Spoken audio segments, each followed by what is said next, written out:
धाकड़ खबर, बेखौफजुमा बेबाक अंदाज। धाकड़ खबर के न्यूज़ से मैं आपके साथ हूं अकरम रईस खान। आप लोगों ने सुना ही होगा, लोग कहते ही हैं कि सच को कभी छिपाया नहीं जा सकता है, मिटाया नहीं जा सकता है, वो धरती फाड़ कर भी बाहर निकल आता है। बल्कि मैं तो इससे एक कदम आगे जाके कहना चाहता हूं कि कभी कभी ऐसा होता है कि जो संस्कारी झूठ का परपंच रचकर सच को दबाने छिपाने की कोशिश करते हैं, उन्हीं की हरकतों की वजह से, जी हां, उन्हीं की हरकतों की वजह से सच पूरी दुनिया के सामने आ जाता है। यह बात आज लागू हो रही है भोंपू मीडिया यानी कि धल्ले मीडिया के एक न्यूज चैनल पर। उसके रिपोर्टर ने ऐसी रिपोर्टिंग कर डाली है मध्य प्रदेश के इंदौर जिले में जाकर कि संस्कारी दंगाई जो है बेनकाब हो गए हैं। तमाम चीजें उनके दंगाईपन की पूरी दुनिया के सामने आ गई हैं।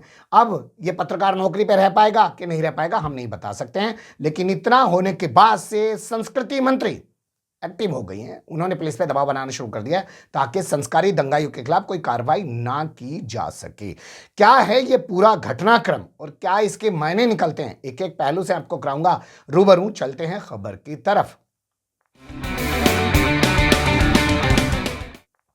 खबर की शुरुआत होती है कल से यानी कि रविवार से, जब आप जानते हैं न्यूजीलैंड को हराकर भारत ने चैंपियंस ट्रॉफी जीत ली और उसके बाद भारत में जगह जगह जश्न मनाया जाने लगा। उससे पहले आपने तस्वीरें देखी होगी कि मुसलमानों ने भी दुआएं की थी कि भारत चैंपियंस ट्रॉफी के फाइनल में जीत जाए। लेकिन दंगाई जो होते हैं वो तो संस्कारी पना दिखाते हैं। तो कुछ दंगाई निकल गए मध्य प्रदेश के इंदौर जिले के महू इलाके की सड़कों पर और तांडव मचाने लगे जश्न के नाम पर। जामा मस्जिद के बाहर पहुंच गए। जब रात की नमाज वहां पे चल रही थी, हुड़दंग मचाने लगे। जामा मस्जिद के ऊपर जो है उन्होंने सुतली बमों से भी हमला किया है और मैं आपको बताऊंगा कि कैसे वो खुद ही बेनकाब हो गए हैं। लेकिन आप पहले सुनिए इमाम साहब का बयान। मेरा नाम मोहम्मद जाबिर है। क्या घटना हुई थी और कब की घटना? तरावी की नमाज चल रही थी, उसी बीच में जुलूस यहाँ से शोर शराबा करते हुए निकला और जब तक हम नमाज से फारिग होते, जब तक यहाँ शायद जुलूस का आखिरी हिस्सा बचा हुआ कुछ होगा, नमाज के लिए नमाज से फारिग होकर निकल ही रहे थे तो किसी ने बम अंदर की तरफ फेंका। सुतली बम था वो और उससे पूरा धुआं उठा और पूरी सिचुएशन क्रिएट हो गई और सारे लोग पैनिक हो गए। इस तरह फिर वो बात बढ़ती चली गई। फिर क्या हुआ? बस कुछ नहीं, बस मेरा तो कहना यह है कि मुझे समझ में ही नहीं आ रहा है कि ये जुलूस आखिर निकला कैसे और दूसरी बात इस रूट से कैसे निकला। तो ये निकल सकता है, जुलूस के लिए कोई वो नहीं है, लेकिन किन लोगों ने परमिशन ली थी? क्या बिना परमिशन के निकलता? और दूसरी बात यह है कि अगर परमिशन ली थी तो कितनी गाड़ियों की, कितने लोगों की, किस तरह की सिचुएशन में परमिशन दी गई थी? पथराव की नौबत कैसे आई? किसकी तरफ से पहले पथराव हुआ? पथराव की नौबत ऐसे आई कि पहले वो जिन लोगों ने बम वगैरह जो भी फेंका था, उस फेंकने की वजह से उसके साथ कुछ हाथापाई हुई। हाथापाई में मैं बाहर निकला और मैंने उस आदमी को निकालकर बाहर निकाला और इतने में वो अमित जोशी आए, उन्होंने बातचीत शुरू की। मैंने उनसे कहा कि ठीक है, थाने पर बात करते हैं, कोई बात नहीं, आराम से बात करते हैं। अमित जोशी यहाँ इलेक्ट्रॉनिक की दुकान है उनकी, वो आए थे और उन्होंने बातचीत की। नहीं, मुझे ये पता नहीं है, मैं उनको पर्सनली थोड़ा सा जानता हूँ इसलिए मुझे नाम याद है। तो उसके बाद उन्होंने यहाँ से वो गए और वहां से वो वहां पहुंचे होंगे और उसके बाद उधर से पथराव शुरू हुआ। यहाँ प्रशासन के सामने हम बात कर ही रहे थे। हमारे साथ जो लोग नमाजी थे और उसके अलावा जो और लोग थे जो आसपास से आ गए हों, हो सकता है यहीं पास में रहने वाले, जब शोर शराबा सुना तो आ गए। तो हम पुलिस प्रशासन के साथ बैठकर उनको बिठाकर समझाइश देकर बात कर रहे थे। इतने में उधर से पथराव शुरू हो गया। पुलिस के सामने पथराव हुआ? हाँ, पुलिस के सामने शुरू हुआ। सुन लिया आपने, इमाम साहब बता रहे हैं कि कैसे सुतली बम से हमला किया गया है और कैसे वो पूरे मामले को दबाने की कोशिश करते रहे, लेकिन पुलिस की मौजूदगी में संस्कारी जो है आगजनी करते रहे, तोड़फोड़ करते रहे। पुलिस के अधिकारी इस पूरे मामले को लेकर क्या कह रहे हैं वो भी अब सुन लीजिए। ग्रामीण डीआईजी निमिष अग्रवाल सर इस वक्त हमारे साथ मौजूद हैं। सर, महू में क्या इस वक्त क्या तनाव की स्थिति बनी हुई है, क्या वजह क्या सामने आई? नहीं, इसमें अभी स्थिति जो है पूरी तरह से शांतिपूर्ण है और पूरा पुलिस बल डिप्लॉयड है और आसपास के सभी थानों से और रिजर्व पूरा बल यहाँ आ चुका है। पूरी तरह शांतिपूर्ण अभी माहौल है और मैच के बाद इसमें जुलूस के समय कुछ बातों को लेकर यहाँ तनाव हुआ है और उसके चलते जो है यहाँ पे कुछ पथराव और आगजनी की घटना हुई है।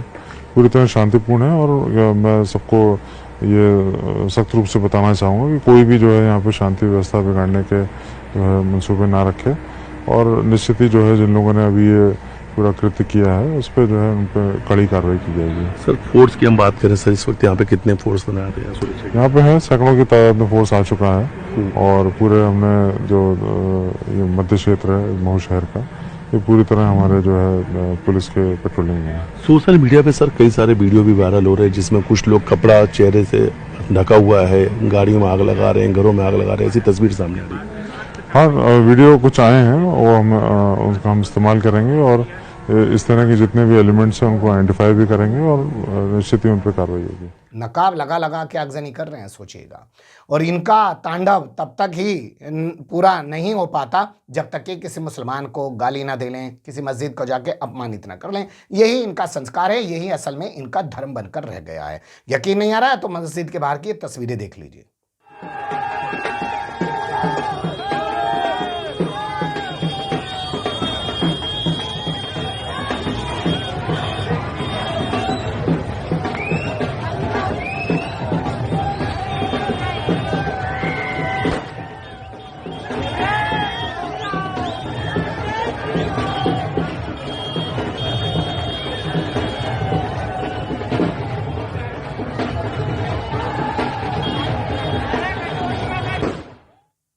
अब सोचिएगा भाई, तुझे जश्न मनाना है तो दूसरे के घर में घुस के अपनी जलालत दिखा के क्या ही तू अपना जश्न मनाएगा? और इसको जश्न मनाना कहते हैं, सोचिएगा। खैर पुलिस वाले ने भी बता दिया है कि मुंह जो है छिपा रखा था सबने, और ये संस्कारी जो है कुछ कैमरे में भी दिख रहे हैं। इसके अलावा कुछ और भी तस्वीरें जो हैं सोशल मीडिया पे वायरल हो रही हैं, वो अब आप देखना शुरू कर दीजिए। आगजनी है चारों तरफ, तोड़फोड़ है चारों तरफ, हंगामा है, बवाल है, पत्थर की तस्वीरें हैं, सब कुछ है। अब ऐसे में संस्कारी तो फंस रहे हैं, और संस्कारी फंस रहे हैं तो सच कभी कभी जैसे मैंने कहा कि भोंपू मीडिया के पत्रकारों के जरिए भी सामने आ जाता है।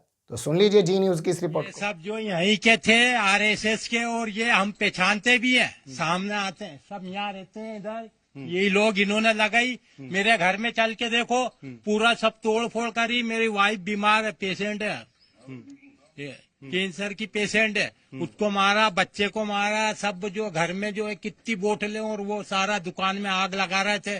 घर में आग लगा के गए, गैस की टंकी सारा पूरा देखो आप घर में चल के उधर। इन घरों में जो है यहाँ पर ये पूरा पत्थर हीट यहाँ पर आपको नजर आएगी। ये देखेंगे कि ये जो है रजाई गद्दे जो है वो यहाँ पर जले हुए ये बता रहे हैं। और ये घर में देखेंगे, अंदर की भी मैं तस्वीर दिखाने की कोशिश करेंगे। मेरे सहयोगी मनीष ये हर एक तस्वीर ग्राउंड जीरो से दिखा रहे हैं कि किस तरह से मऊ में बवाल हुआ है। ये तस्वीर आप देखेंगे, ये अलमारी का जो शीशा है वो फूट चुका है, और ये यहाँ पर तोड़फोड़ पूरे घर में अंदर आपको नजर आएगी। घर में घुस गए, हम तो जान बचा के इधर भागे, नहीं तो हम तीनों को मार डालते। तो तलवारें थी बड़ी बड़ी हाथों में, हम तो सबको पहचानते, सबको नाम लिखा देंगे। वो ये पूरा आपके सामने यहाँ पेट्रोल बम, उसमें लेमन की बोतल में पेट्रोल बना के आग जो पूरा ऊपर से फेंकी, दरवाजा तोड़ के आई, आपके सामने सारा नजारा। सुनिए आपने क्या बंदे ने दिखाया है। अब पत्रकार की हो सकता है नौकरी चली जाए। अबे तू दिखा क्या रहा था, क्या बता रहा था, ये थोड़ी तुझे दिखाना था। तुझे तो कुछ और जाके दिखाना चाहिए था, इनकी बात दिखाने की जरूरत नहीं है। तो ऐसे में जब अब संस्कारी फंसते हुए नजर आ रहे हैं तो उषा ठाकुर जो मध्य प्रदेश में पहले कृषि संस्कृति मंत्री हुआ करती थी और रात दिन अपने जहरीले बयानों के लिए जानी जाती थी, वो एक्टिव हो गई हैं क्योंकि वो तो महू से विधायक है। सुन लीजिए, पहले ही कह रही हैं कि राष्ट्र द्रोह का मुकदमा इनके ऊपर लगाया जाए। अपराध किया है राष्ट्रद्रोही ताकतों ने। जीत का जश्न मना रहे थे सारे युवा अग्रसेन प्रतिमा पर,